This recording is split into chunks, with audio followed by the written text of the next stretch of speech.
What's up, everybody? Welcome back to the Christian Mystic Podcast. I have with me today the Gothic Mystic. You've probably seen him from TikTok or elsewhere around YouTube and other social media platforms. And I'm very excited to have him on, and I can let him introduce himself. Hello, obviously, I go by the name Gothic Mystic. That our name alone is a bit of an requires a little bit of an explanation, but I can come on with later.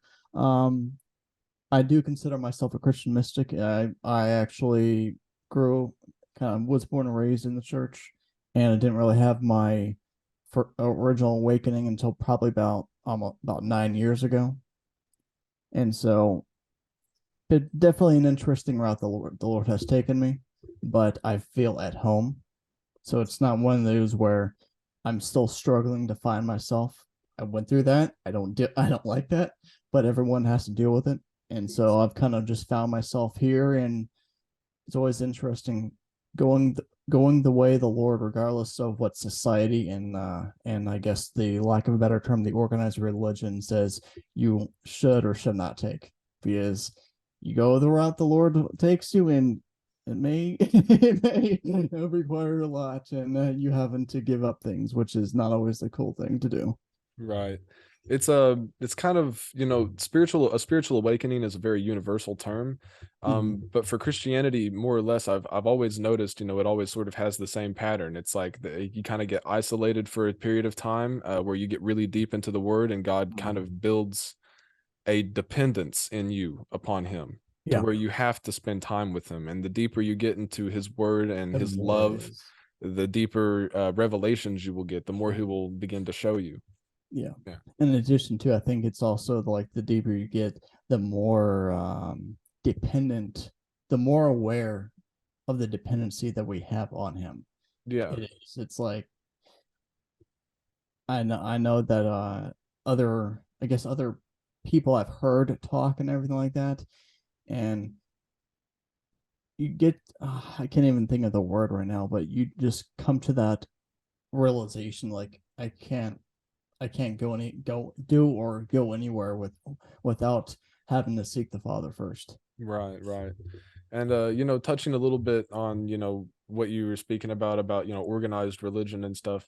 I like to speak on it a little bit. Mhm. I don't like to talk bad against the church, but I like to kind of point correction. You know what I Yeah, mean?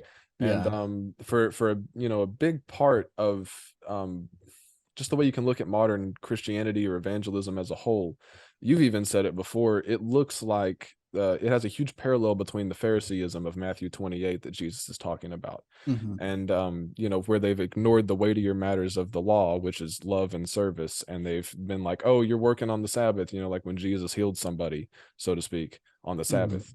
So it's become a type of bondage, really, in a sense. Actually, absolutely is a form of bondage, and I lived it for 20 some odd years. And so, whenever the Lord kind of revealed that to me, whenever I was writing my book, which I'll actually grab it here, just kind of show it to the people. Um, I actually was typing something up, and I had this mental image, and I just did my best to describe it. And it wasn't until about later that year or the next year after that, when I was talking to a good friend of mine, and I described it. She's like, how did you know that? I'm like, that's just the image I've had. I'm like, okay, that's a confirmation I need right there. It's very fascinating. Let me actually see if I can grab that, and I can Of show course. them in my book the image, and then Okay, I'll explain it a little bit. that works. So even though I'm working on getting a third edition of this is my book, Legalism. Legalism: The Manifestations of the Religious Spirit. And whenever I was typing this thing up, let me see if I can find it. Blinds 207.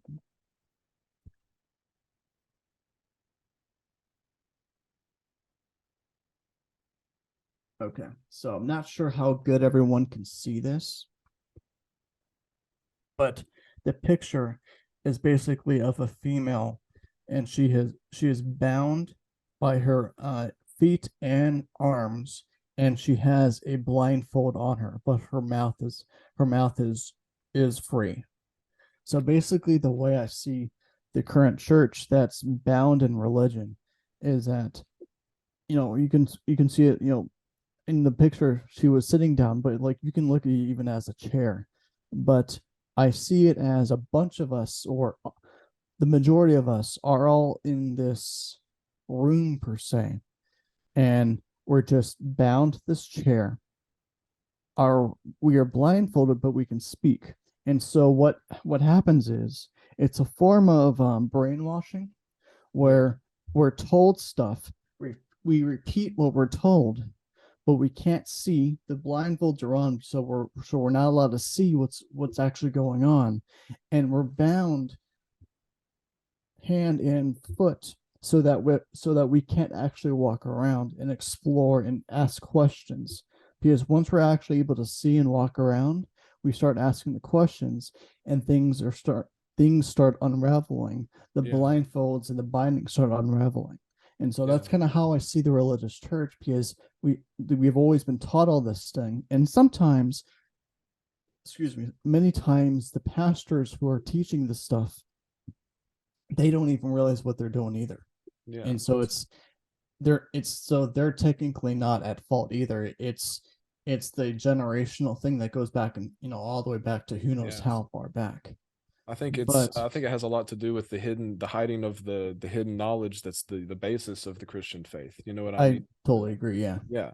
But a big point in that, you know what I mean, where Hmm. the church is at that point where it's making people start to ask questions, and when people start to deconstruct, a Hmm. lot of times we're seeing the ends up being in a state that was, sometimes even worse than they were before, depending on how it was, and sometimes better. But even in the cases where it is better, a lot of times they have completely lost their faith. They've become Hmm. atheist, or even worse, and join, like, things like Satanism and Satanic Yeah. Temple, which I'm going to be cordial with, but I don't support, and I'm going to be open and honest about Hmm. that. I can't.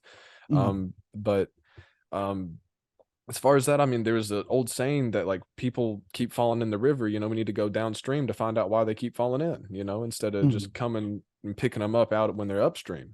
Yeah. And so we need to take a look at these toxic, evangelical kind of, and I don't mean evangelical like as a blanket term. I mean it as, Yeah. you know what I'm saying, Yes. exactly, and I hope my viewers do too, because language can be confusing. But in the most part, just the bad toxic traits in all of evangelism, we need to Hmm. be talking about these and removing these as Christians if we want more people to come to the love and grace of God and Yeah. not be confused. And because confusion leads to losing of faith. And Yeah. faith is a beautiful relationship, and I don't want anyone to miss out on the relationship they could have with God, Yeah. Yeshua. Let me, because I can actually see how those two things touch, kind of build onto each other. Of course. So, for those who do or do not know what deconstruction is, I actually had it. God, when was that? It was like mid to late 2019. I ended up putting it as a prophetic word. No, 2020, and put it as a what was it?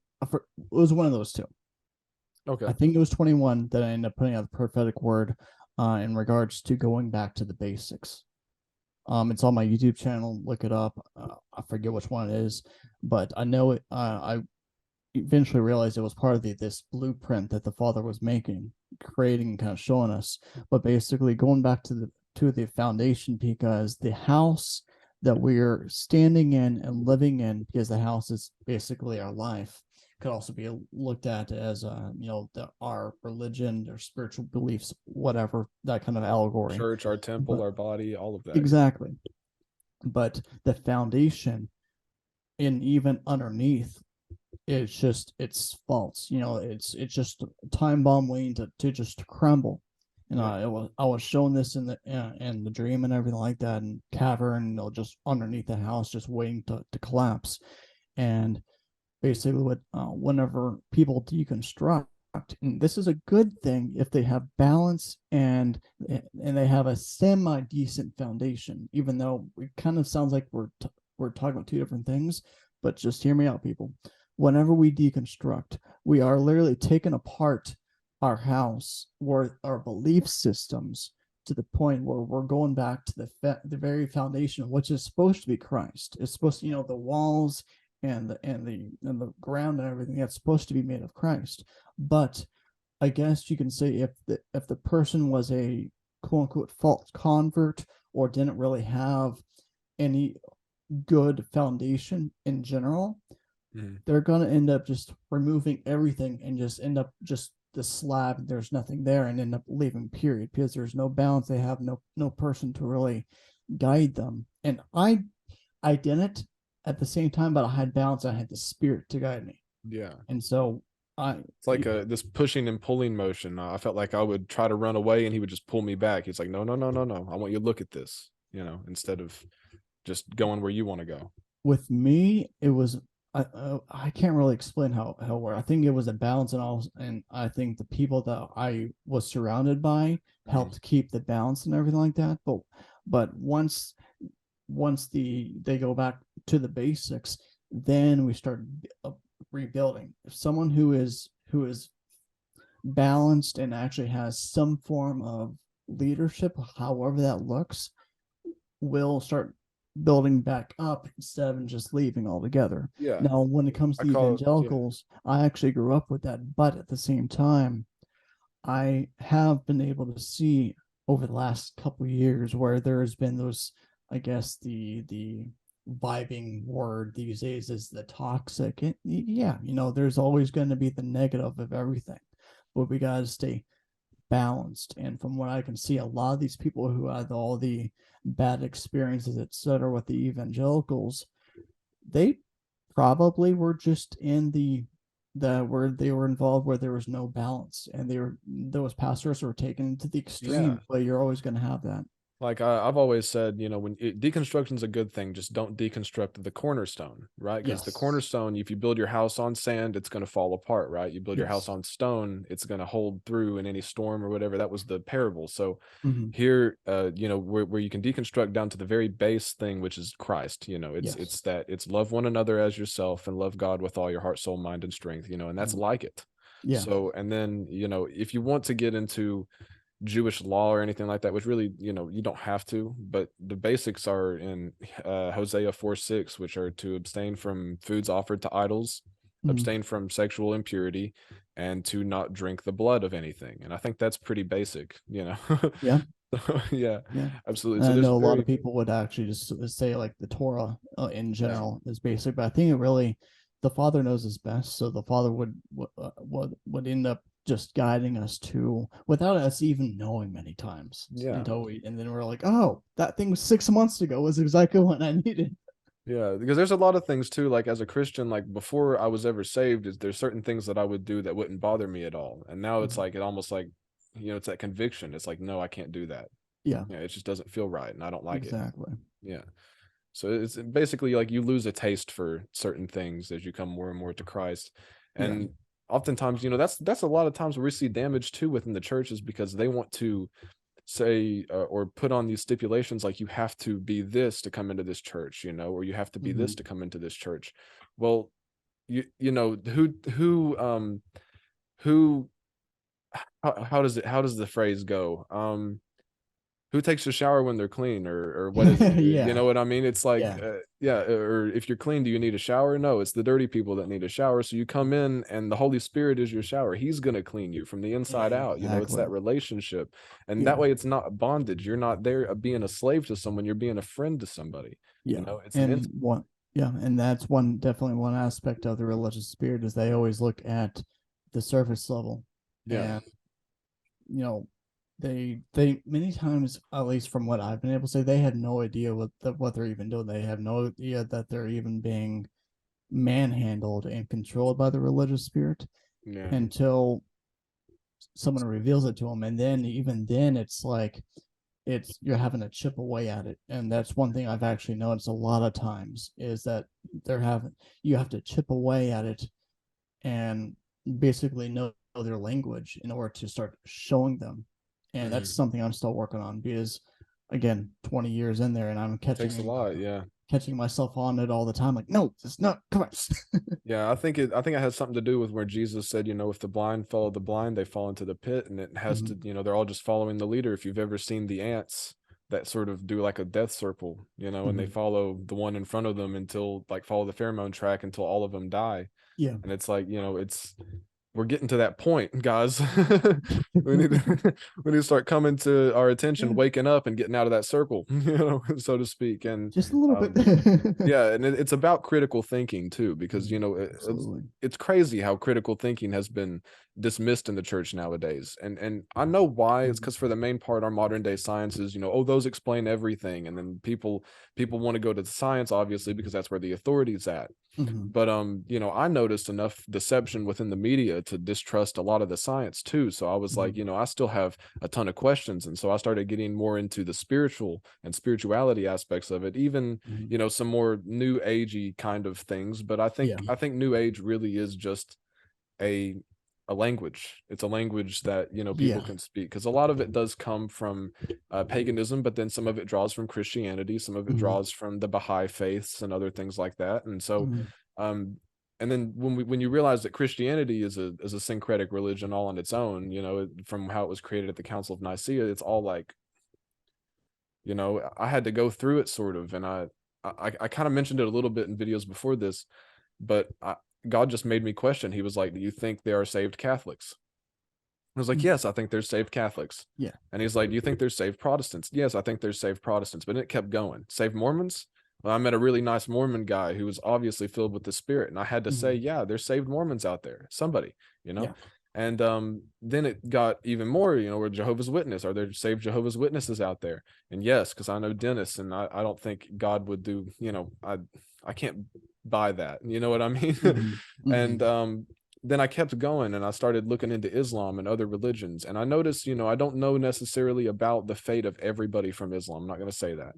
Yeah. I do know, however, that people who have walked around the Kaaba have had visions of Yeshua, that they fell on their face and, completely left that type of Islam to go follow Christianity. Mhm. So at least a messianic form of Islam, so to speak. Yeah. And this happens in a lot of faiths, and it has a lot to do with what I talk about with the sacred secretion, which stimulates the release of DMT in your brain and can offer out of body and spiritual experiences. Mhm. And this can happen even if someone is not fully aware of it. So someone in another religion who is truly giving themselves to God, it's like God doesn't, he's not unfair. He's not allowing Mhm. an excuse, but he's also not going to be unfair. And Mhm. so I had to keep going from there too. And I was like, all right, so I know what Manly P. Hall said about the sun, and I can see how Jesus, is symbolic of the sun, or the sun was symbolic of him. And which I take that latter viewpoint better. Um, yeah, and I kept studying where it was talking about the solar trinity in his book The Secret Teachings of All Ages, Mhm. and how it's marked by the I don't know if it was the Masons or it was just from the people Manly P. Hall studied at the time. I know Manly P. Hall probably was a Mason. But it goes from the beginning, rising, so, and then noon, and then setting. And those are the three phases of the sun. So that's the solar trinity. We have the Father, which is Mhm. the beginning of all creation, then Mhm. the Son, then the Holy Spirit. Yeah. And then if you keep going, that's generator, operator, destroyer, God. And then you can get Interesting yeah, and perspective. then you could get Brahma, which is the creator god in Hinduism, and then Vishnu, which is the sun god, or the sun at noonday god in Hinduism. And then you would have Shiva, which is the destroyer god in Hinduism. And so I'm not saying in a sense that, that's a correct religion to practice. I'm not Yeah. saying that. But what I'm saying is that God has put himself there for a reason. He's Mhm. not left any stone uncovered. He's not allowed any room for error. He Yeah. is sovereign. Yeah, and that was a big thing too. Interesting. Yeah. When with me, it was definitely like with the critical thinking portion. I think that's kind of along the lines of where once people start asking the hard questions, that's whenever the pastor's going to start pushing them away. And Yeah. I technically never really had that because I've asked some pretty hard questions, and so I was never dealt with being kicked out because of the hard questions. But like over the when was that? It was, can't believe it's been 4 or 5 years since then. There was a portion of time whenever things were like 2018, 2019, whenever things like all the stuff I'd studied, like demonology, dream interpretation, numerology, all those things just started clicking for me. Yeah. And I think it was, I want to say it was 2019 whenever I was starting to look into astrology just a little bit because there was something, I forget what it was, but there was something that really caught my eye. I'm like, hold up. Yeah. And the Lord had told me something. And then in one of the Facebook groups I was in, someone posted some kind of it was an astrology thing, but based specifically on some kind of a shift in the stars or planets or whatever. And I'm like, well, that's interesting because I could see the parallel of what the Lord had told me. And I'm Mhm. like, okay, let me put this on the shelf just to see. And it happened exactly how it was. I'm like, that's weird. That happened like 2 or 3 times. I'm like, all right, something's up with that. So I started looking into astrology a little bit and different aspects. I'm like, okay. But the one thing that really kind of just continuously got me is that the whole John 1, where Jesus created everything and there is nothing that exists today that he didn't create. I'm like, okay. So if he created everything and everything, all the systems or whatever that we have today, he created everything there, just everything is just corrupted in a way. So Yes. even with astrology and a couple others, there's still aspects of there that is Yeah. correct. We could But even pull from the beginning of John talking about the word, which was like it's a mystical concept. It's the yes. Greek concept of the logos, or the Mm-hmm. the underpinning vibration of all creation, because Mm-hmm. when I speak, my vibration is communicating to you my hidden intent through thought. You know what I'm Mm-hmm. saying? So Mm-hmm. that's kind of how the creator, if you want to think the entire world being in vibration, the creator has spoke it into existence, and that's why it is. You can think of that as even the echo from the quote Big Bang or whatever, or the Om, but it's still the same thing. It's that great cosmic sound of the word. It's quite something. Mm-hmm. Now, like the one thing that is kind of that he has me on right now, and it was a couple few months ago, whenever I think I was in the shower, and it get I don't know if you're like that or whatever, but I just get those random thoughts in the shower. I'm Oh like, yeah. wait a second. But he gave me the whole thing about the darkness before light, and as I kind of meditated, I'm like, that's legit. And then of course I started looking more into it, and it's kind of slowly evolved until the whole the day the day or a night and day thing, Yeah. and I made a couple videos on that. But now it's to the point where and actually to reemphasize that a little bit, we got the evening, which is the fall, the night, which is the winter, Yeah. spring, which is the morning, and then summer, which is daylight. And then I think it was either you or the other dude that has popped up on TikTok here recently. He went along the lines of think he was doing the micro of the day. The micro of the day. Maybe. I may not have seen it. It froze up just a little bit, but we're good. Okay. Now one thing I'm kind of looking into and thinking, I don't really have the room or a way of doing it right now, but what if, and this kind of goes along the lines of like the Solomonic traditions, Mm, like what if, since we know that in that same concept of the night and day, each portion of the day corresponds with the year itself. yeah. What would happen if we did some kind of prayer on a certain time frame during the day that corresponded with the exact same time of that with the year? And I know that the Solomonic traditions and a couple others, there's angels and demons that reside and will look over or manage specific times of the Yeah. day and Yeah, the you can year. I'm like like, summon specific entities depending on where their window is, so to speak, yeah, from like the great uh celestial area, I guess, so to speak, yeah, because in the belief they are stars. So stars are yes, deities, they're angels. So yeah, angles of light. That's another cool way mm-hmm. to look at it. It's all in the etymology. It's wild. Yeah. So I'm kind of looking into that a little bit. I've only touched on, I've only even like looked into just slightly uh the Solomonic Yeah. traditions by Agrippa, but I haven't even opened them yet. And I'm like, go back. You just create everything, and everything has a system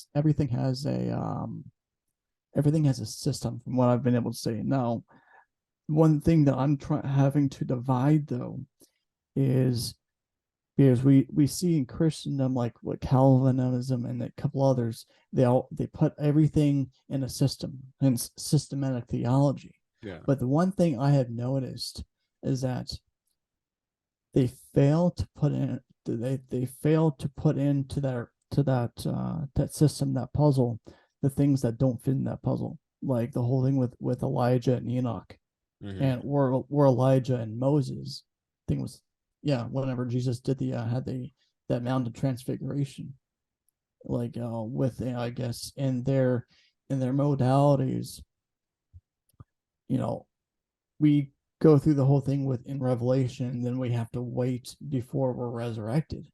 Yeah.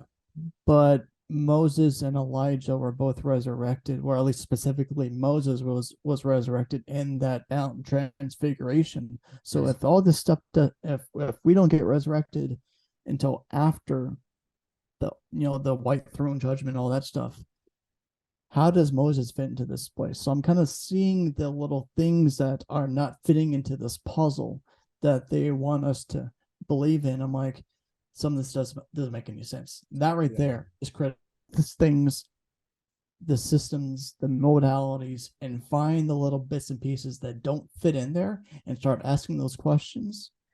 That's what's going to get you in trouble. But pushing you to find those answers, and that's what the Father wants right there.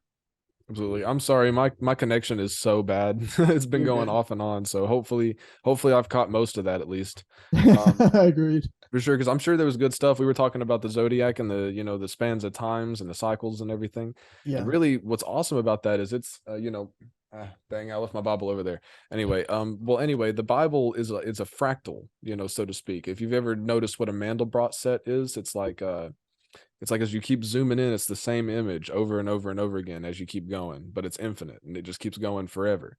So if you Oh, haven't looked yes, it yes, up, you can you're look up the saying. Mandelbrot set or fractals or something like that. But it's based Mhm. on the five Fibonacci sequence, and it goes through the entire Bible, and this is also what's in the zodiac.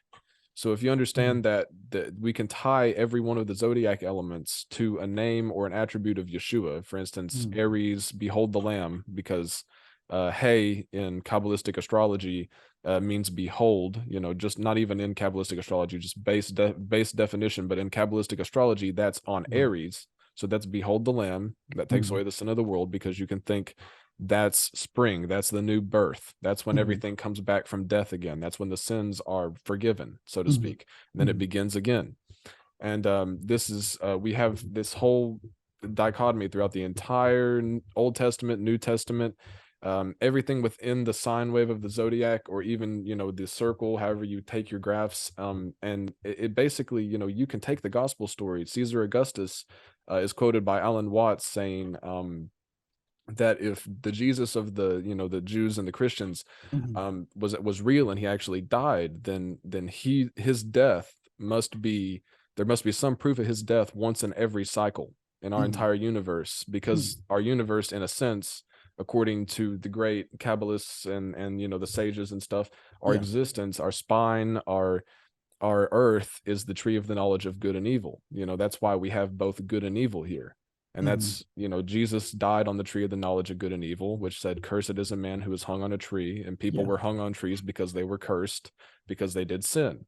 But Mhm. Jesus, being an innocent man, was cursed to the same fate, to take the sin of the world, Yeah. so to speak. So, I mean, literally, not just so to speak, but yeah, exactly. So and this sine wave is a mathematical representation of what you would know as sin. That's how it works, that's how it comes into play. It's also the annual ecliptic of the sun. Mhm. So if we're looking at that, that means that Yeshua reconciled it all back to himself, so to Mhm. speak. You can even think that, how Baal used to be worshipped as an ancient sun god, and Baal in Hebrew is translated Lord. And so we Yeah. have Jesus as Lord, and it's even quoted saying that you can't say that unless you have the Holy Spirit. But what is that saying? It's not saying Jesus is Baal, right? Mhm. It's not saying Jesus is Baal. It's saying he says his face will shine like the sun. In Revelation, it Mhm. says the healing rays of sunlight will pour upon those of righteousness in Malachi. It says the sun is a bridegroom in Psalm 19. So he's kind of like, see, guys, I'm giving you a little secret. Come on, keep going, keep going. And it was awesome, man. God took me on such a journey here recently, and Nice. that whole journey was built on the question, what happens to people from other religions who don't know any better? Isn't that amazing how it just starts Yeah. with one thing and it just goes in Yeah. all these different directions? Crazy. Yeah, it's like I said, like a fractal, man, where you just keep going down the rabbit hole. Phew. But for real, I can tell you that it's been worth it. Every bit of my study, it's brought me Mhm. closer to God. It's I've seen pastors, recently we commented, I saw you had reposted or not reposted, you had commented on a video that where some guy was talking about deconstruction in an Yeah. extremely negative light.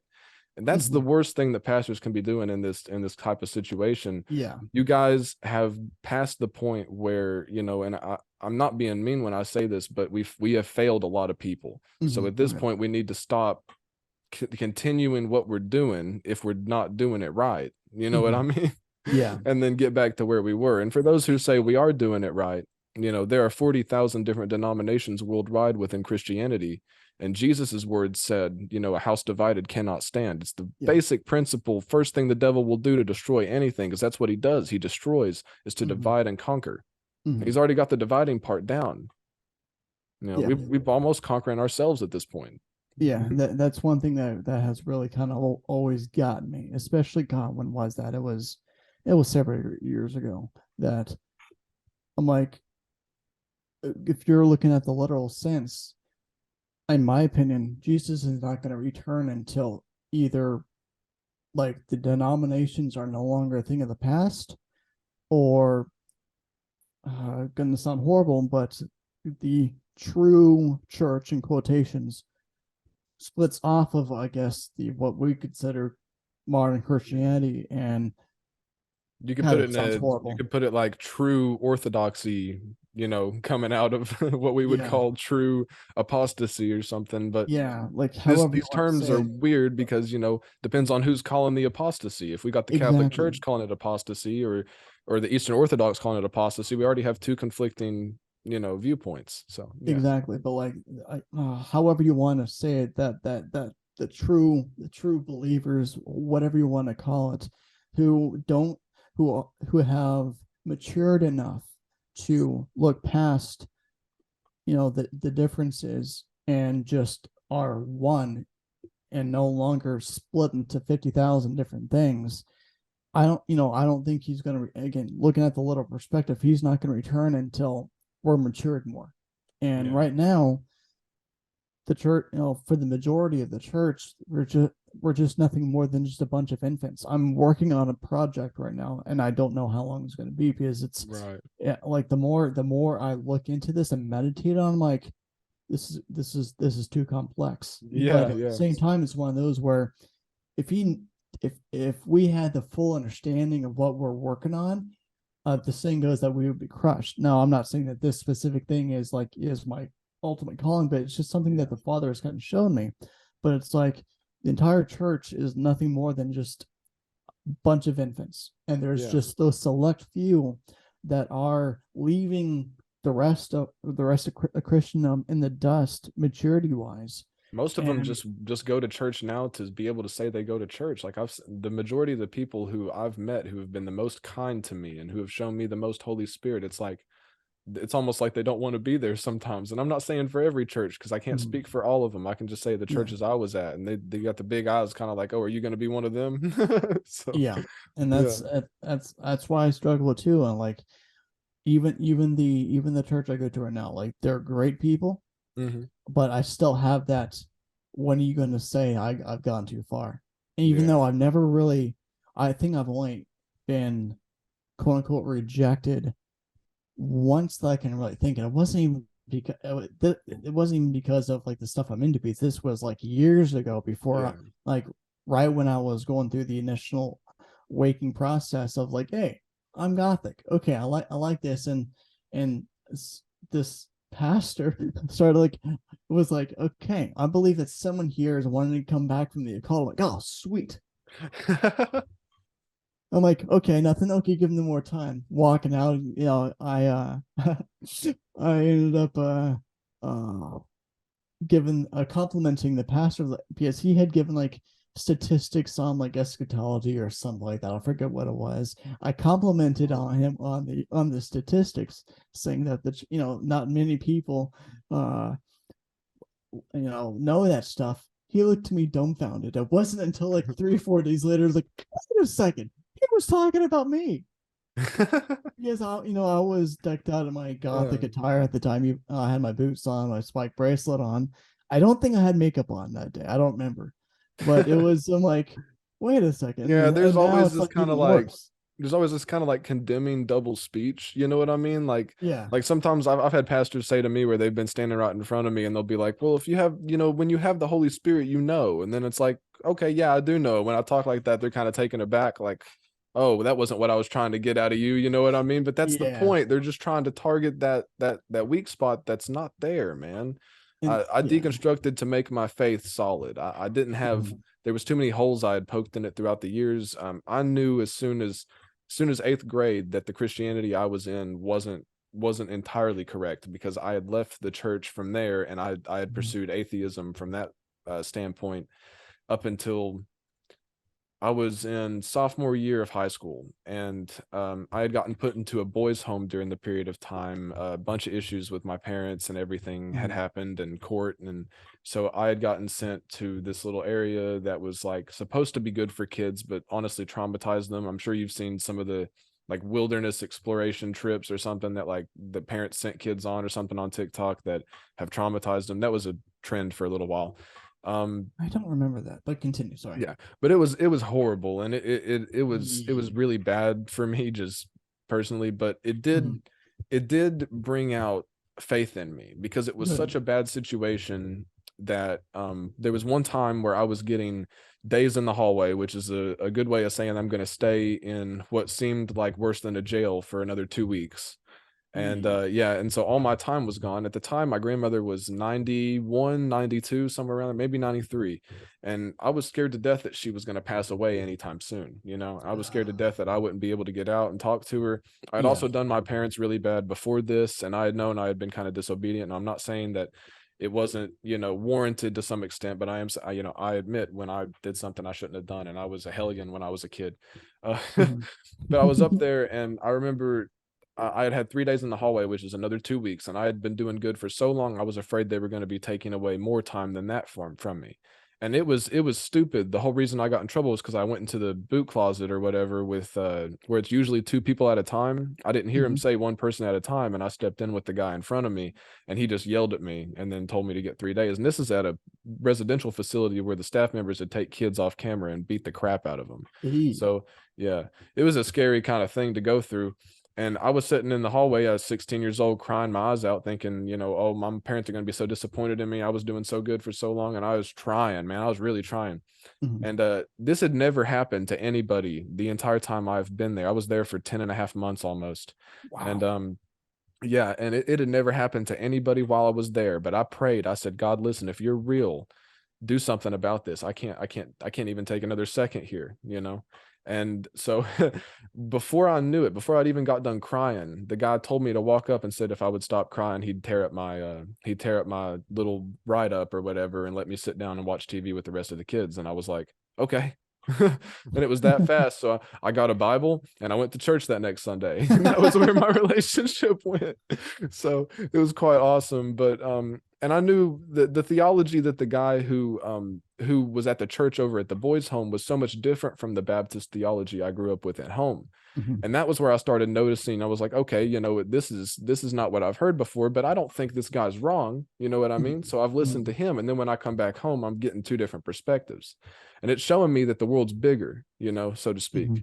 Mhm. And when I came home, I was really, I guess I could say that the church that I attended for a long time wasn't as comfortable as the pastor that would visit that boys' home every once in a while.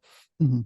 And it was very much more cult-like, and it has kind of, I guess, Ye- clicky, so to speak, Yeah. where like people would group together, and if you weren't part of that group, you weren't cool. And if you were new and you came up, those groups would try to introduce you. And if they thought you were a certain way or something, they wouldn't. They'd look at you a certain way. They'd talk about you. That you might have the youth pastor come up to you later and try to work on some stuff with you. Yeah. And it's this point where they kind of started playing God, almost like, he'll love you if. Well, Hey. you're the one telling me that. He's not the one telling me that. Yeah. And that's so damaging because for a long time when before I had really deconstructed and got to the point where I reconstructed, it destroyed my faith. It destroyed it. Mm-hmm. I felt like I had zero hope, like I Mm-hmm. had gotten to the point as an atheist where I knew there was a God, because he had not only answered my prayers, he's even manifested in my life, like physically talked to me. Mm-hmm. And I knew, that there was a God, and I can't deny it. And when I thought that he could hate me, and there wasn't a way I could innately hear back from him immediately that he didn't, you know what I mean, in his own words. And I was taking I was putting my validity of my faith in somebody else's mouth, so to speak. You know what I Mm-hmm. mean? I was taking their word for it. And I've been doing that my whole life. And it was a crisis until I realized that I need to be fully dependent on him and not what other people say about me and him. Mm-hmm. It's a personal relationship. At Yeah. that moment, everything changed. My religious trauma, everything, it just started dropping away like chains, man. And I've been working on it ever since, getting Nice. closer and closer. So this is a Sure. little bit about my deconstruction experience, I guess. Yeah, there. It's just weird how it always manifests different for everyone. Because like Yeah. with me, it was, I guess it was just kind of taking everything that I knew and just really looking hard at certain things, and I started kind of questioning a lot of different things. It wasn't to me, it wasn't a negative thing, because you see, it wasn't a negative thing, because I had no idea what I was even doing. I was just thinking hard and questioning, putting questions to certain aspects. And then I think it was later that year or whatever, I first heard the word deconstruction. I'm like, the crap is that? Yeah. And then as I continue, like, oh, I prophesied this would happen. That's nice. Okay, Lord, whatever. Yeah, yeah, exactly. And And it's so it's like, okay, so this is a good thing, as long as is it's done. But now it's like, I'm like, I'm very, how do I word this? There are some things that I don't even like, the stuff I put on public. Just like, I don't know how you do it, but like there's only a certain amount of stuff I even talk about, like on YouTube or TikTok, just because it's, to me, it's just bad juju. Like, yeah. I'm not ready Or to deal with that backlash yeah. from Or the sometimes, religious group. if it's something so deep that you're afraid somebody's going to grab it and you don't know how to word it. That's the hardest part, because I have Yeah, so much knowledge back here. I just don't know how to get it out, in a way that people can understand it. exactly. Yeah.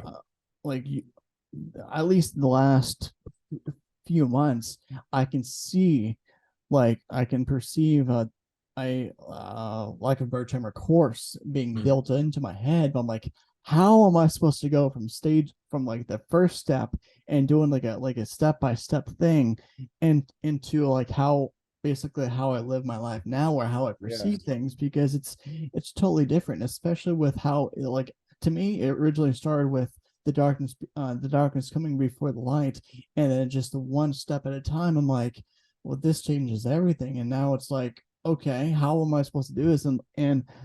Just to And know the darkness, if you've been in the darkness for a while, or even if that darkness has been really dark, man, when you come into that light, it might blind you for a minute. yeah. And let me actually elaborate on the darkness before light for because I know I touched on it earlier. Um, Basically, everything, like, darkness always comes before light, and in this case, darkness does not inherently mean evil. And when I say inherently, I mean like it it just right off the bat means evil. No, Yeah. because Well, I mean, just to point that out before you continue, yes. there's the idea, within, Gnosticism or esotericism in Mhm. general, and I'm not a Gnostic, as in I believe Yahweh was the devil. That's the difference Mhm. between me and most Gnostics. I believe not. I I messed know that what you one up. meant. Yeah, I believe that Yaldabaoth is Satan. Let me make that very clear. But that's because we're told that the god of this world is the devil in the New Testament. I don't believe Yahweh is Yaldabaoth. I don't believe Yahweh is Satan. I believe Yahweh is God and Yahweh is Yeshua. I want to make that very clear. Um, Dadgum, man. We just gotta one love how thing to that, say. how I was like, no, it's not what I wanted to say. I've had that happen before. Oh, it's Especially, I'm all like, good. did that just really, no, opposite. But anyway, there's this monad, which is the way that I guess you can say creation was before the fall. It was pure. And then there's the dyad, which is the way the world is now in its corrupt state because of the devil. Yeah. And so you notice in the monad, it looks more like the yin and yang. It's black and white. And so we have darkness and light, night and day, like it was in the garden. Night and Yes. day happened in the garden, you know. But after the garden, it not only became night and day, it became good and evil, which we can see Mhm. microcosmic Yes. ramifications from in hot and cold and Hmm. in light and well, I mean, That yeah, we can duality see and it in light and everything. dark. Every bit of our duality, we can now see that in as well. But that Yeah. was the difference between that, yeah. And then you can Yeah. continue. And then like in Genesis 1, where the where Israel, Jew, whatever word term you want to use for the Jews in general, um, to them the new day starts at the evening. And so if we go back to Genesis 1, and literally the very first few verses, it says evening, and then was it night or day, and then morning, and that's the first day. So always it's the evening and then the In the day. morning, and, yeah. and so when it comes to that, and even for Yeah, in the like Hebrew for calendar, instance with Hebrew God. It days. was like, oh no, God came first, like, but he was hidden. There was nothing there. It was darkness. It was not ignorance, but Right. he was hidden. And so that's the darkness. You can And consider it a dielectric aspect of God, mhm. so to speak. If you want to try to put that in your head, I don't know if that helps, but some people. Yeah, and so we got that, and like, but we darkness hidden, and then whenever he created everything, everything was revealed. And so and and so it kind of goes like that everywhere in all creation, all in all aspects of everything. But also if we look at like in the way of sin and Jesus, we have from the all the New Testament, we after the fall, all that was darkness. Is it was There's some aspects were evil, some aspects is hidden, it's darkness, it's bad, that kind of thing. All that is compiled within darkness itself. And Mhm. then once at the New Testament with Jesus, that's light. So darkness comes before light. Now, of course, with that duality, eventually, if you want to look at things in the literal perspective, according to a lot of theology, whatever you want to say, eventually, all this stuff is going to be reconciled ultimately, and eventually everything is just going to become non-duality. It's Yeah. going to get back to the just the Yeah. light. Jesus wants to reconcile all things back to himself, and Yes. he desires mercy and not sacrifice. I Yeah. think, that's a big thing too, is people think, I'm sacrificing my life over to God. Well, he made it this way, so it wasn't sacrifice, it was mercy, guys. And we're not saying to be lawless. We're just saying that there's grace, and we need to be well aware that we're not playing that position of Mhm. judge, jury, and executioner when that's only God's position, Yeah. so Yeah. And so a couple other examples is for instance, if someone was given a prophetic word, prophetic word could be a form of light.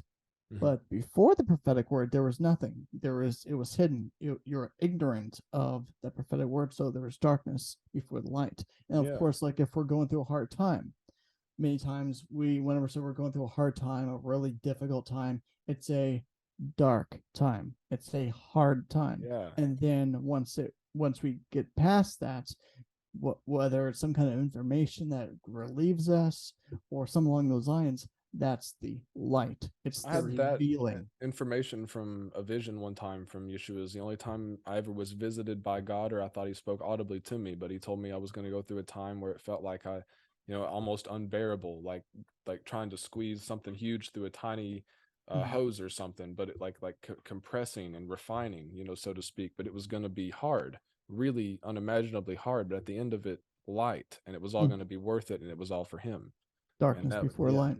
darkness before light. Now, even in conception, where Mhm. there's before the sperm meets the egg, and then there's that explosion of zinc, there's that Mhm. darkness and then light. Mhm. And then where before when a baby's being born in the womb, darkness after it's born into the light. Exactly. Yeah, Exactly. And that actually spiritual round rebirth. circle. Exactly what I was talking about. The project I'm working on is that um that what route do you want me to take, Father? First, okay. The All right. So pregnancy thing. There's there's a parallel that I see with us being whenever we're growing in a mother's womb, Mhm. and then whenever we're growing in this life. Yeah. Both are a form of growth, but both is a form of a womb. And then of course you got the other parallel that I see is us spiritually. However, spiritually mature is supposed to be a parallel of us being growing up physically and how mature we are physically and mentally and all that stuff. So that's one aspect. Yeah, I mean um it's all sort of like, a plant, if the sun is symbolic of Yeshua, right? And he's the light of the world, right? And he's also the life that's in the Mhm. soil and everything else. He's the source of that plant's food, nutrients, everything as it Exactly. grows up towards him in Hmm. order to bear fruit. Now Yes. you understand the parables. Now you get it. You Yep. know, for anyone who hasn't, that's the click. That's what it's Hmm. talking about. It's the cycles of time. It started Hmm. in Genesis when he ate of the tree of the knowledge of good and evil, and he said, "Now you'll have to toil the soil," and all Hmm. these thorns and everything else came up. It was all because of that cycle. It started the zodiac, so to speak, Hmm. and the zodiac as it went around, became the tree of the knowledge of good and evil. We had certain signs that became associated with good things, certain signs that became associated with evil things, and then Hmm. we've just taken it from there. And it's nowadays the zodiac, you can go on look up your horoscope or whatever, but it's not going to be what we're Yeah, what we're that in my talking opinion, about. that's the corrupted form of the Yeah, zodiac. I really do think so because a lot of times it leads to people into depression and relationship issues and all Yeah, kinds of things but because my it's zodiac said this thing was yeah, supposed to be like it's like this. Don't nowadays it trust that profits off crap. That's not drama how or it's supposed to be something. taken. Yeah, it's like it profits off drama now. But like if you were to go back in time, I mean, I think it's 9 out of 10 synagogues have a zodiac mural in them or something. And Interesting, really. yeah, and if you were to go into one of these zodiac things back in the day, and you were to meet with somebody who was very fiery, and you ask them if they were an Aries, or I forget the Hebrew word for Aries, um, Hmm. but if you asked them that, they wouldn't have had a problem with that. They would have probably been like, "Yeah, I am. This is my energy. It's fiery. This is why God's made me of this tribe because it was Hmm. symbolic of the 12 tribes. It was symbolic of all the 12s in the Bible." Hmm. So, yeah, and even That's one thing I'm kind of trying to figure out too, because I do. It's interesting how I have seen um dichotomies within each of the signs. Because, like for instance, ex-girlfriend of mine is an Aries, and she was fiery. Not as Mhm. fiery as some people I've seen, but Right. she was fiery. But then my mother is also an Aries, and she is not. Yeah, it So also it's like there's a that. lot too. There's like rising signs and other things that come into play. So, Yeah. And yeah. so it's that's one thing I do want to look into What later is on. what is cool if I can point you in the right direction? If you don't have a Sefer Yetzirah, this is the That's book of actually the next book I want to buy. Heck yeah, and it links together what's known as the mother letters and the double letters, and then the elemental letters, and these are respectively by number um, 3, 7, and 12. So you have three alchemical primes, seven main planets, and 12 zodiac constellations. And it That's the sounds like Hebrew something that this letters. book Yep, yep, went yep. over. I'm like, And so they this subscribe sounds this to familiar. the patriarch Abraham. They think Abraham wrote this, but the way it's found now was found in the 15th century. They found so many prior manuscripts that they can't say that Abraham didn't write it because of how far back it's all dated. So Interesting. yeah, and it's just another way of depicting them because if the Hebrew letters are signs of the zodiac, then all of Yeah. these going around here are in some form the zodiac. So probably the analemma to some extent. Mhm. Um, I'm trying to study on that, but that was a real thing that's tried to help me link all the numbers together in the Bible, because there's 88 total constellations. So now we have one, which is the Ehud of God. Then we have the Trinity, which is the three that come out from there, right? Then we have the seven doubles, the 12 elementals, then the Mhm. 88 constellations. And Mhm. 88 is the number of perfection, completeness. It's New gold. beginnings. Yeah, new beginnings, No, and it's perfection also a is lucky number for seven. like fortune. Actually, no, completeness is seven. Perfection Yeah, is three. And not I forget what nine is, I'm not but entirely sure about yeah, 9 either. I always like that. 9 and 19 are both kind of like lucky numbers to me. Hmm. So if he doesn't use it too often, he only uses that. Father only uses that whenever he needs to kind of show me it's like, hey, this is completing, or like this is somewhere you need to go. Yeah, it's almost like it's almost like 88 is the analemma of the sun and the moon together. I thought that, and Hmm. so I don't know if you follow him on TikTok, but Modern Mystic Mason, Widows Miho, he No. expanded on that quite a bit, and he Mhm. really kind of provoked some thought on that. You can go follow him and check it out if you'd like to. Actually, I think I Um, do on TikTok. I just haven't seen a video of oh, for him sure. in a while. Okay. Well, hopefully I can have him on here too eventually. So on the Oh. podcast at some point. We've been trying to have him on. I think just having a Mason in general is kind of clickbait, so it gets people to want to check out the videos. So, and True. it's also interesting, because people want to say about all the satanic stuff about that, and Yeah. I truly have no clue. I've studied Masonry.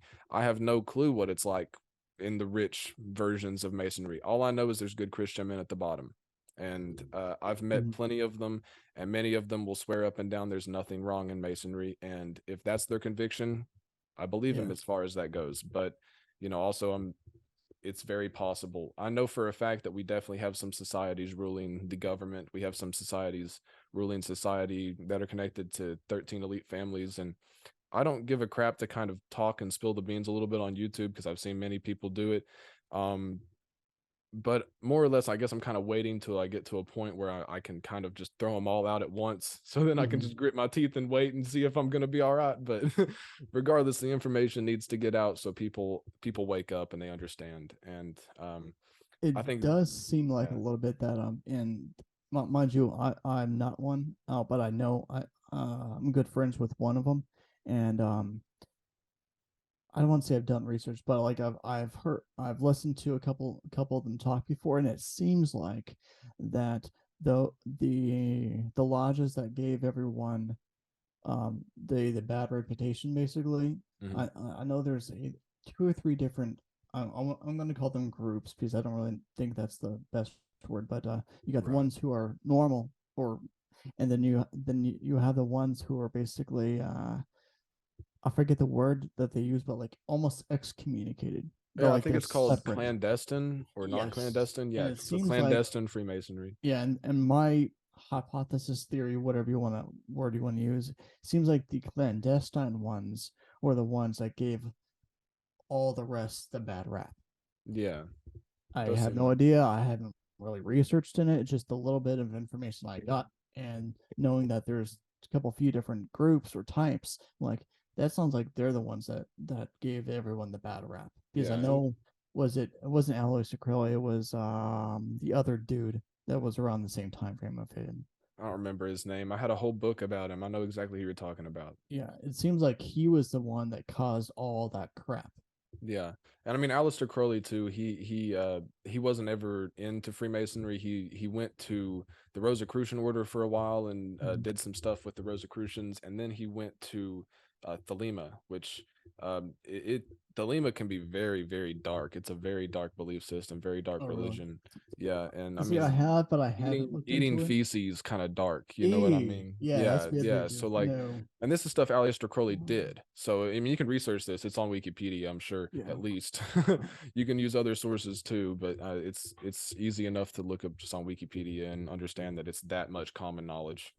But yeah, I don't really support in that aspect, and I know that Thelema has connection to the Frankists and other elite people, and Mhm. members of the Illuminati or the OTO, and um, other things. And I like talking about the Illuminati a little bit, I guess, but it can get It's worth overwhelming for people, and I do think it can also get kind of fear based a little bit, and cause people to um how would I put it? Be oppressed by that spirit of fear. And Mhm. you can see the government everywhere. And you once you really know what Oh to look yeah. for, you start seeing the symbolism, man, and you start really waking up. You won't feel like you can walk out of the house without being seen or something. It's something that'll it's a doozy. With me, like not necessarily that route, but like to me, like seeing the fear is like it's blatantly obvious. Like, especially where I live, I go out and people are still, I still there, the the ratio of people masked and unmasked now has significantly reduced, Yeah. but it's like, why are you wearing a mask, dude? Or why are you wearing a mask, lady? It's like, really? No, I can understand if they're sick. Yeah. That's totally that's completely understandable. At this But point, like, it's like they're just fear mongered and they have to cope. exactly. Yeah. That's kind of where I'm at And now. it's the same My point of view. like institutionalizing somebody, man. Like Mhm. that's really what happens. They get institutionalized. They get formed into, oh, the government told me to do this, so I'm gonna do this. And I'm not saying that, if you're sick, you need to wear a mask, protect others, love one another. Yeah. But we're not in the heat of the pandemic now, and there's still a lot of people who are holding on to this fear and this terror. And there's still people saying that the vaccine's the mark of the beast. I didn't take the Yeah. vaccine, so I don't have any clue. But And I don't like the and I got vaccine. it I don't either. like the idea of it, but I definitely think that it's a precursor of sorts, but I don't think it's the mark of the beast. I No, don't it's think not. that these people are, no, that would be ridiculous. You can still buy and sell if you don't have the mark, the Exactly. jab or whatever you want to call it, because I I can. So Yeah, I definitely do see it yeah, as a precursor. And honestly, I'm still kind of going back and forth with the whole like, because I know, it wow, could it's be a been mark of years lower since. consciousness. Yeah, so I get what you're Yeah, saying. is I think it was last year around this time I started coming into I don't know if you've ever heard of post millennialism. Post millennial, is it a type of like It's the type of eschatology. yeah, eschatology? Yeah. Well, I haven't studied like all the different eschatological like arguments or anything. I know I line somewhere within preterism. I'm not a full preterist, Hmm. but I can see how full preterism can also be true in that preterism is true Hmm. because it's a fractal of itself. You get what I'm saying? So like the Yeah. Bible has happened over and over and over again on so many different scales that way no one has an excuse. I've Hmm. told people that butterflies die and are reborn, caterpillar to butterfly, everything dies and is reborn to its next state. We have the gospel playing for us over and over again for our eyes to Hmm. see constantly so that no one will have an excuse. Yeah. It's the whole point. So it's like you can't deny it.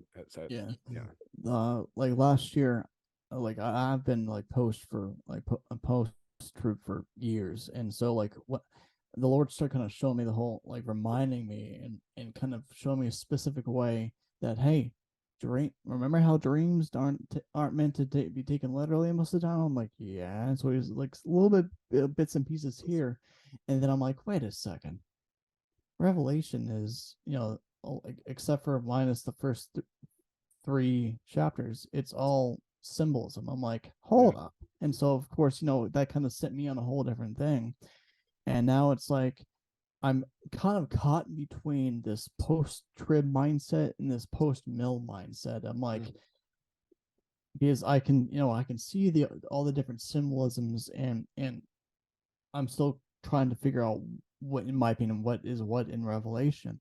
But at the same Yes. time, I'm like, I can also see how the literal aspect, the literal interpretation of the prophecies are still technically being fulfilled, but I'm like caught in this back and forth in my Yeah. head. I'm like, okay, is the literal aspect of all prophecy still going to happen, and all that stuff still going to play out?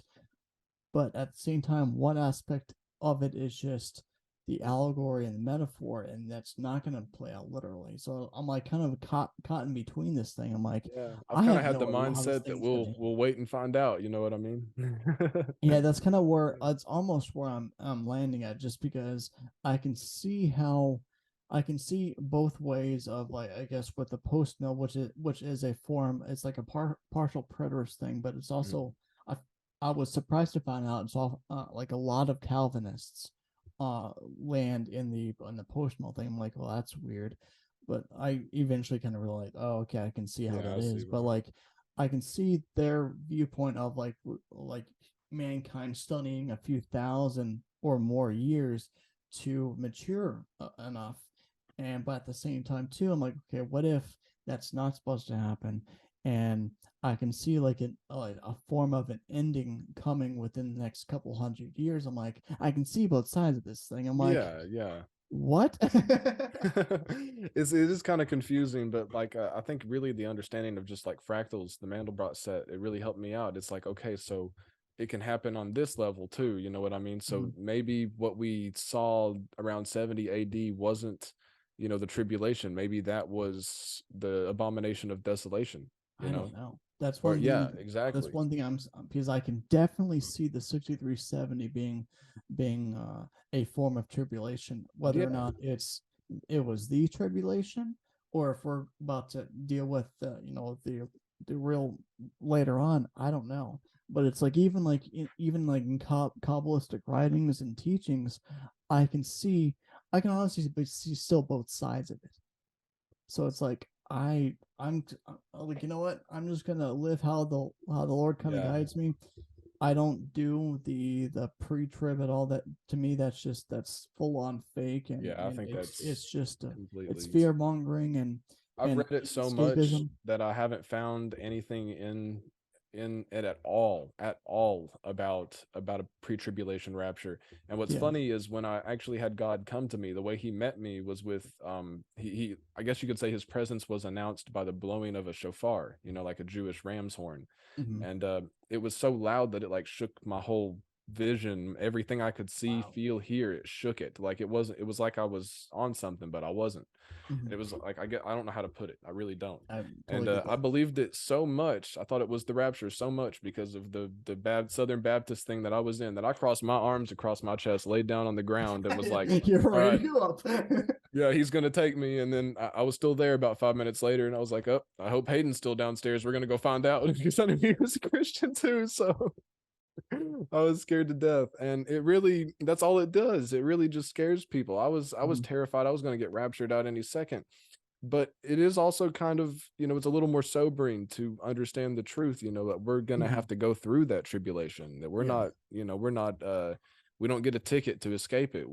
He said, serve me unto death. I don't remember the exact verbiage used. Remember me into death, was that it? I don't remember it. To I church at for, Smyrna, uh, oh, okay. or keep thou something, keep thy faith unto death, or something, and receive a crown of life. Yeah. Yeah, and or hate thy life unto the death. That's what it was. And Mhm. really, that's not telling you to hate your existence. It's telling you to hate what the existence is, guys. Glad So you it's caught on that, yeah, because I know there's a lot of people who take that literally, especially with like, oh, you got to hate your parents or your family in order to follow the Lord. Like, no, that yeah. just means you got It's to like, no, that's love just them less isolating. than the Lord. Yeah, yeah, exactly, exactly. And so, but again, with going back to what Jesus's words are, with loving Mhm. your neighbor as yourself, and that's like loving God. Yeah. Yeah, that's what I needed to say, just so people got the clarification. The problem is people don't really expand on this much more. You see many Mhm. pastors and they'll just make a blanket statement, and it's Yeah. it's overgeneralizing everyone, and sort of a lot of times it's just pointing fingers at people. And yeah, that's I not what think a I'm lot trying of to times do. they say it just because they don't fully understand either, which I'm guilty of that too. And that's Yeah. one thing that I'm I myself am working on trying to get a better understanding so that I don't make as many blanket statements just because I don't fully understand it. But the word is full of so much, you we gotta look past the literal, the surface level thing. Yeah, the And word the that's word is so infinite and so big. When you yeah. really start reading it like it's meant to be read, you realize like this is such a big, holy, divine book, man, that we have Mhm. taken a gem and molded it down into something that it never really should have been. It's become, you can read the Bible nowadays if you have a bad heart, and justify all kinds of horrible atrocities if you Yes. wanted to. But if you also read that Bible with a heart for people and a heart for God, you would see an entirely different scenario come out of it. I love the um I'm just gonna use the word allegory. I don't really know what else word to use, but I was Mm. talking to my brother-in-law a couple months ago, around Christmas time, and dude is super smart, and to the point where like I enjoy picking his brain on certain things I'm meditating on, and he was telling we were sitting around, we were in a cabin, and kind of it was Christmas, not Christmas, it was New Year's Eve, so we were just, it was perfect, that night was perfect. But I he was mentioning something along the lines of, like, he asked the Lord, um where he lied when it comes to how smart he was, or how much knowledge of scripture that he had in comparison to how much scripture, knowledge and scripture it is. I'm not talking about the canon. I'm talking about, like, all the other scripture that is not Pseudepigrapha, in canon everything else, too. Yeah, apocrypha, yeah. because he, he's taking calculus and all that stuff, and so what the vision that the Lord gave him is that of him basically reaching out, grabbing just a page out of, like, a calculus book and eating it. I'm like, that is perfect, because for those who may not fully understand, um, in dreams and symbolisms, visions, that kind of thing, calcul- calculus is a form of higher learning. And like, obviously, we got elementary school, which is the elements, it's the basics. Then Hmm. we got middle school, a little bit, a little bit higher up. High school, which is, obviously, higher learning. College slash university, which is basically, in my opinion, the highest of learning, like the more difficult of lessons. And Yes. so maybe that can help you if the listeners or readers have have had dreams of them being in different forms of schools. But calculus is, in my opinion, is like some of the highest of math stuffs. So, and me and math have an okay relationship, but calculus, no, I'm good. But, like, For sure, I feel that. for him to reach out, grab a page out of a calculus book and eat it, it shows that, like, yeah, he has to understand that there's value there, he he's nowhere near having, like, the full understanding of the scripture. And I love that. For Father, sure. where was I going with that? Um, I can't say I remember. Ah, I that's apologize. annoying when that happens, but oh well. But, It's like, all good. I don't know if you smoke cannabis. I call it pot timers. no, like, no. It's Every fine. so often, whenever I get on a tangent, the Lord kind of wraps around, like, that's where I was going with it. And every so It's often, it's too like, broad. You know what I mean? Yeah. where was I going with this? And eventually he'll come full circle with it. But yeah, it's like, it's kind of one of those, like, oh, that's what it was. We were talking about how much information that it like is deep in scripture, and many times we have no idea. Mhm. And one thing with the church is that we uh, so often, that's one thing that really irks me, and one thing I'm really trying to get at least in my immediate world, shall I say, of the church, is gotta look past the literal, and that's the surface level, the Yeah. just reading the word as is, and not digging in to find out, okay, was this a metaphor, was Paul or Jesus using an allegory?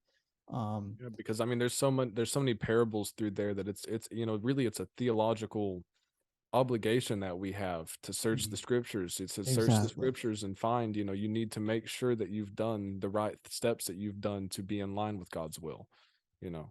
And that can be a very difficult thing if There we go. um Now oh, I you're was back. cutting out. Okay, good. But yeah, that can be a very difficult thing if somebody's living lifestyles they shouldn't be living or is Mhm. involved in things they shouldn't be doing. But God's again is always going to bring you back to him. He's going to like, yeah. So Yeah, yeah, and like I said, that's one thing that I'm really kind of, when I say fighting with the church, I don't really mean it that way, but I don't really. It's one thing I'm trying to get out, get in my yeah. immediate Well, I mean, world. it becomes a fight when like yeah, it gets so hostile. Yeah, And often, I mean, I've had people like militant Christians come on my page and just, like I can't even repeat the things they've said. I won't. yeah, But, things like where they've just straight up like pretty much blasphemed God by talking to me about my relationship with him and how they've made him seem and how they've misrepresented him, taken his name in vain. all of Mm-hmm. these things. And I'm like, you know, you can say it as many times as you want, but Mm-hmm. if there's a pastor who's already doing the sermon about, by their fruits you shall know them, but he's having Yeah. bad fruits and he's using that very sermon, there's only so much you can do. You know what I mean? To somebody who's so blind that they don't even see that they don't have the fruits that they're claiming to have. I That's a big love the way you say that too, yeah. because it was last year. I was talking to a couple. I didn't even know that the church was Calvinist whenever I started going there. I had no Mm. clue, and then I found out, and me and Oh man.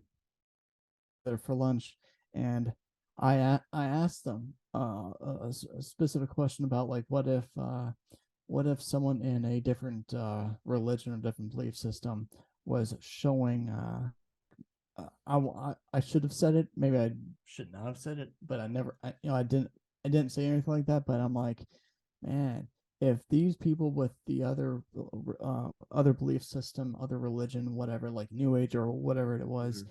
and they're showing actual legitimate fruits of the spirit, and you're saying they're fake, I'd hate to know what your fruits look like.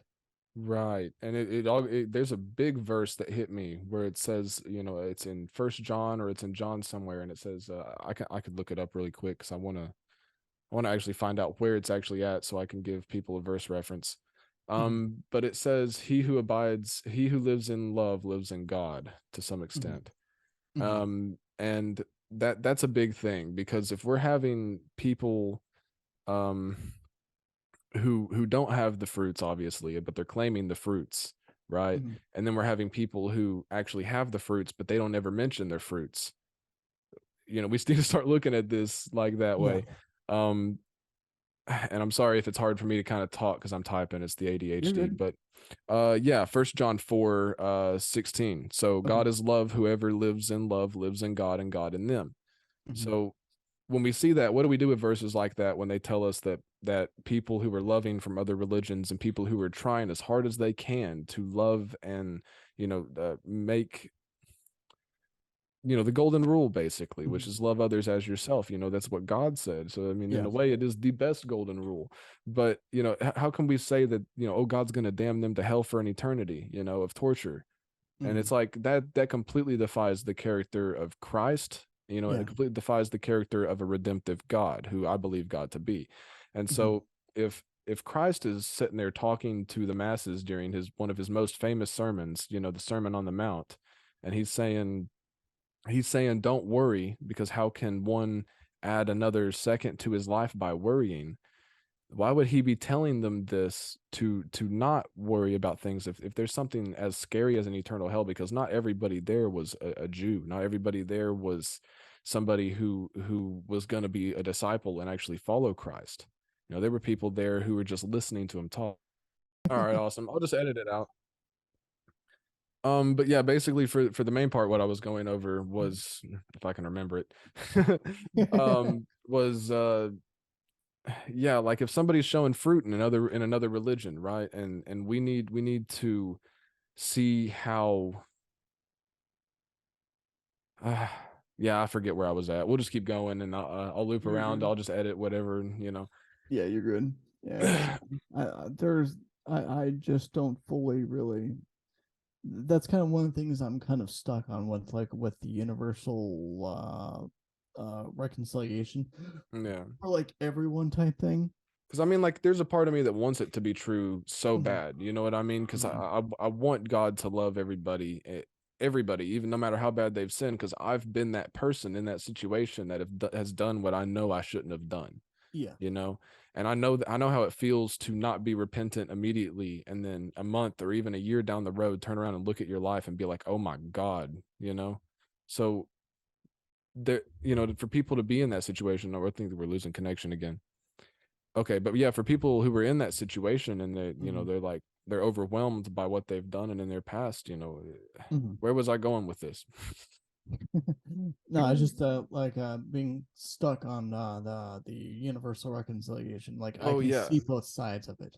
Yeah, and it's like I just, if God desires mercy and not sacrifice, if he's asking me, we're going to get to judge the angels one day, as brothers Mhm, and sisters in Christ. We're going to be above them judging them one day, even Satan and his angels. And so mhm, there comes to a point where I'm going to be desiring mercy. You know what I mean? Because I Mhm. know how it is to mess up. And even, there was somebody who I follow on TikTok, Dead Hidden, who talked about, even if Satan comes up and he's like, I desire mercy and not sacrifice. He said, that's what I'll tell God. And he's like, even after everything that's happened, because this was a creature deceived by his own, intellect, and how easy is that to happen to somebody?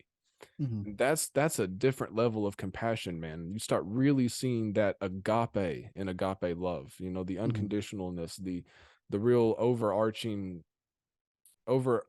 principle and the entire message of the gospel is Mhm. a love beyond the ability to describe or confine it. Mhm. You can't describe or confine God's love. It is so much more than anything a human could even begin to like. Just to experience it can feel like fire sometimes. That's why it's called the fire from the Holy Spirit. So it's quite something. I refreshed my internet, so hopefully we got a way better connection now. All Okay. right. But yeah, I hope it caught that. Sometimes when I do these records and it cuts them off, sometimes it'll be there, sometimes it won't. It just depends on how Zoom's what attitude it's in for the day. So yeah.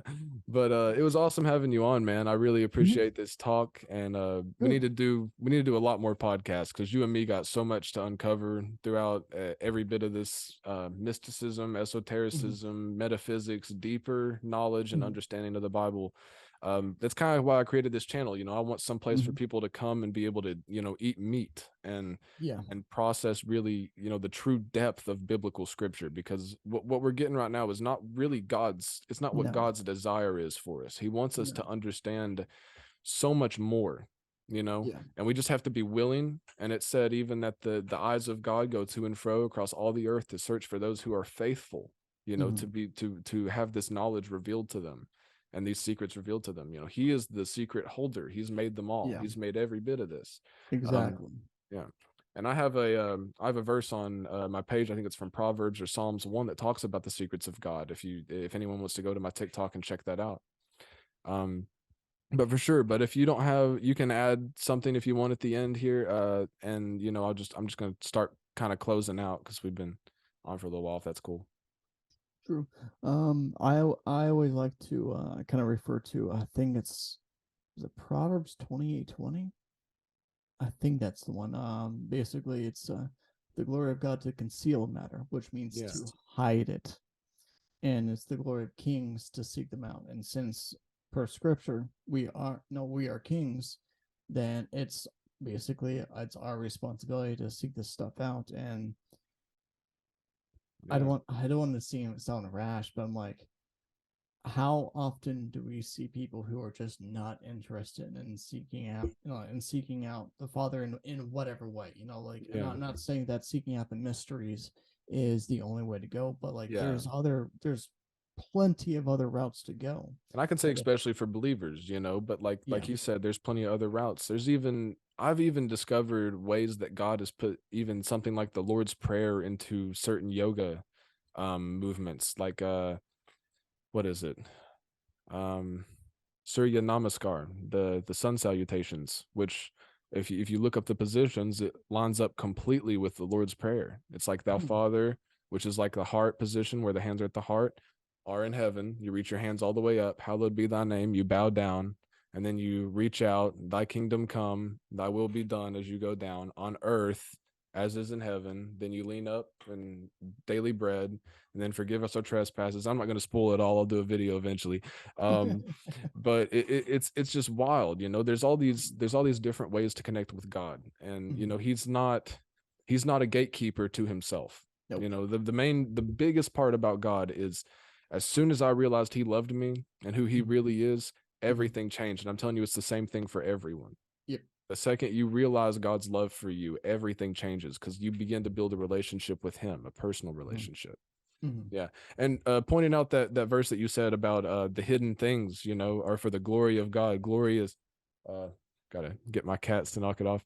But the glory of God is also, it can be translated Shekinah or Shekinah, however you pronounce that.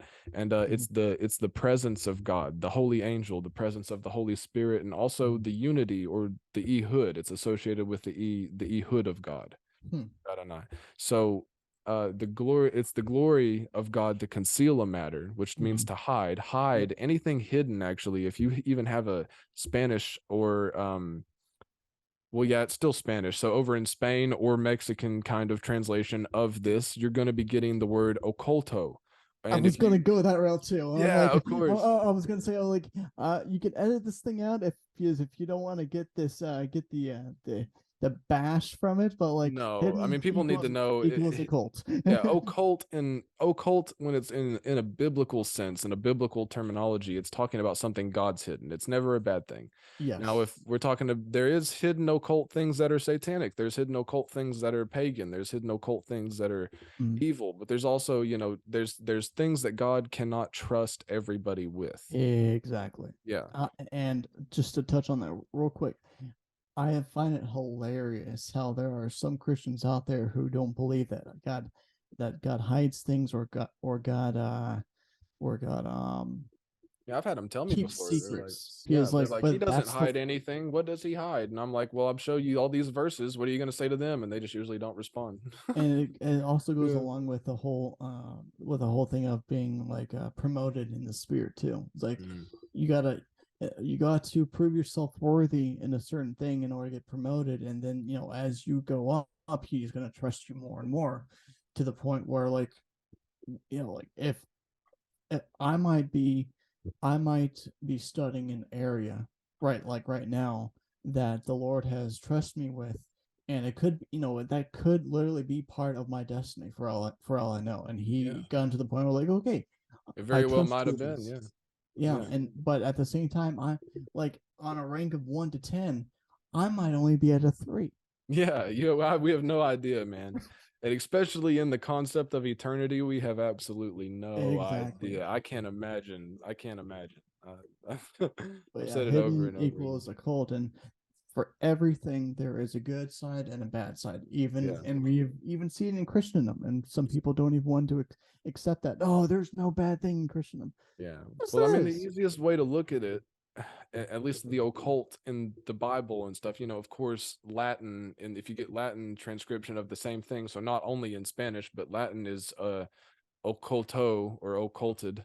And so occulted, yeah, just like ocular, it means hidden from view. It's in a very etymology of the word, but I was going somewhere with it. Uh, Bring it um, to him, Father. yeah, please. But yeah, in a biblical perspective, like when you're looking at the word occult, you're man, where was I going with it? Yeah, basically, you My could bad. take what I'm doing, the knowledge of what I'm doing, and saying, "Oh, Jesus is in everything," or you could use the exact same knowledge that I have and do something horrible, where it's like, "Oh, Baal is really God, and all of this stuff was just false." You could do that. I'm not saying it's correct, but it would make logical sense to someone who's looking at it at face value, and that's sort of why Yes.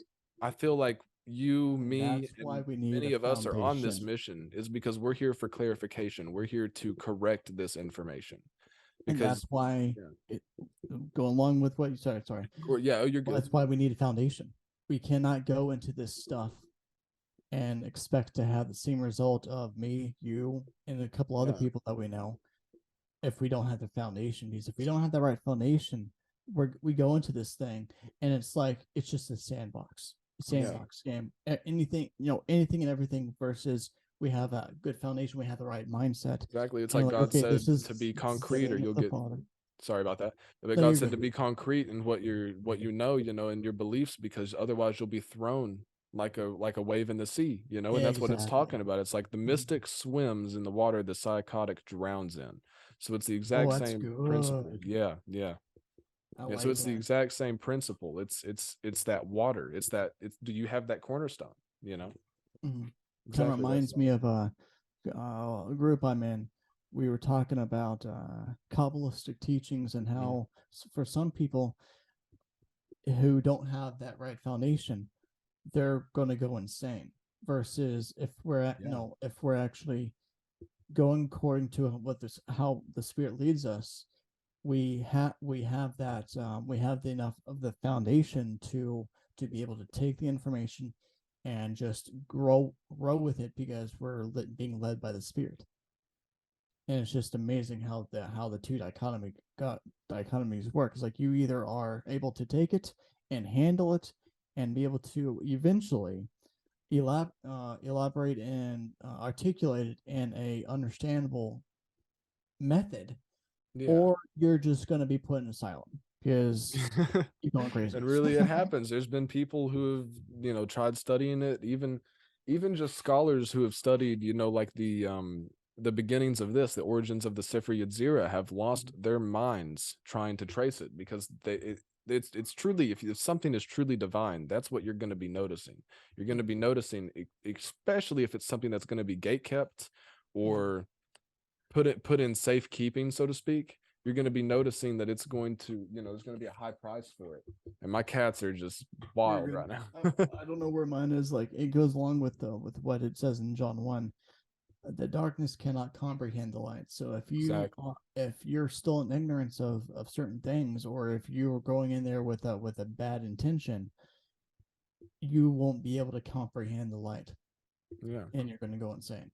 Yeah, and it's like that story from the Midrash too, where there's like four people who go up and they have an experience, Artists. and yeah, Partis, and yeah, and they have an experience in the heavens, and they come back down and they're like, one guy's like insane, one guy's gone completely heretical, one guy actually got the knowledge and is doing the right thing with it, you know what I mean? And I forget something about the other guy, but yeah, it's just One of them dies because he didn't. yeah, I think if I understand at least part of what I was saying is that he didn't.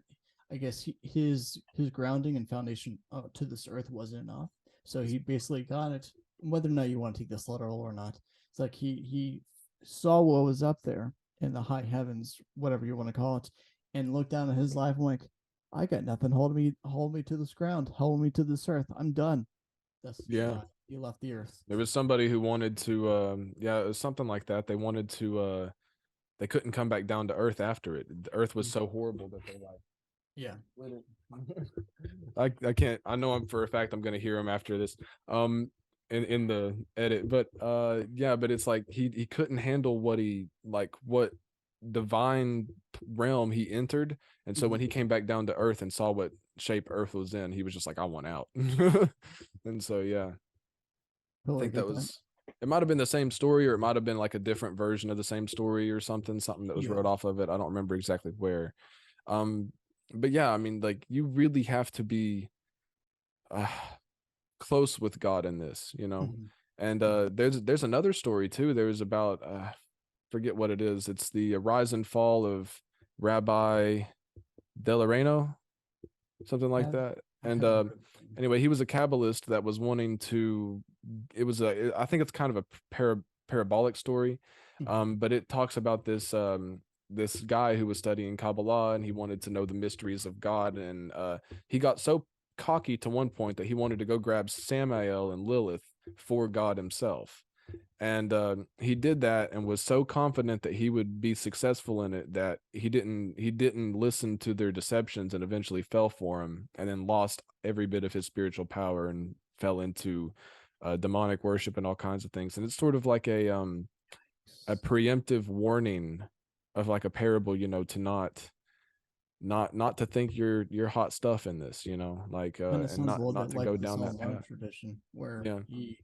I don't want to say he was too arrogant, but Hmm. he, Like in whether the or not you Testament of want to Solomon see it for as like viewers. summoning them or just if it was all in his mind or whatever, but he did, he saw himself too much and he eventually fell for it. Yeah. He was not able to overcome his own demons. I remember he sacrificed what was it, in the actual testament, he sacrificed roaches or something to the god Molech, I forget and what it was. or It wasn't grasshoppers. He roaches. sacrificed grasshoppers to Okay. Molech because of one of the women. And he already knew that Molech was one of these demons, that were associated with, under the rule of Beelzebub or Beelzebub himself, or not, I'm not entirely sure about that. But he Mhm. knew this because he was working with he was binding those demons because of the ring the angel gave him. Yeah. And most, this book was actually theological canon for a long period of the time of the early church. So Mhm. uh people are like, oh, I'm hearing this, what? Yeah, but read it and research it and you'll find some Exactly. really wild stuff. But yeah, this was a real thing, and there was a man who was sick, and most people do ascribe this to being written by Solomon. So it's Mhm. Solomon's temple. It has everything to do with even the building of the temple in masonry and in Rosicrucianism and in other traditions. So it all That's has gonna to, yeah, that's also why I referenced that with whenever Jesus was getting onto the Pharisees, because he was telling the Pharisees that someone it was right after he cast out demon, and he says mhm, even someone better than Solomon is right in front of you, and he was referencing the whole thing, that's the Solomonic, yep, that aspect of control and eviction and all that yeah, and stuff. they're gonna say that he's working from a place of Beelzebub. Of course they are. That's wild, isn't it? Well, man, I loved having you on here. It was Yeah, so I much appreciate it. fun. I enjoyed it. Of course. To anyone who's watching, my content is entirely listener, watcher, funded, and supported. So if you do wish to partner with me and help my ministry in any way, you can do that at www.patreon.com/John Tyler Tuck. And I usually have the link somewhere around here and my Patreon members at the end of my video. If you've made it this far in the video and you've enjoyed it so far, please leave a thumbs up. And if you want to, and the content's good enough, please subscribe. And very happy to have the Gothic Mystic on here. Can't wait to have him back on the Christian Mystic podcast. And leave what you think about the podcast in the comment section and let us know, of course. And I hope you have a good one, man. Cool. You take care. I appreciate it. God bless.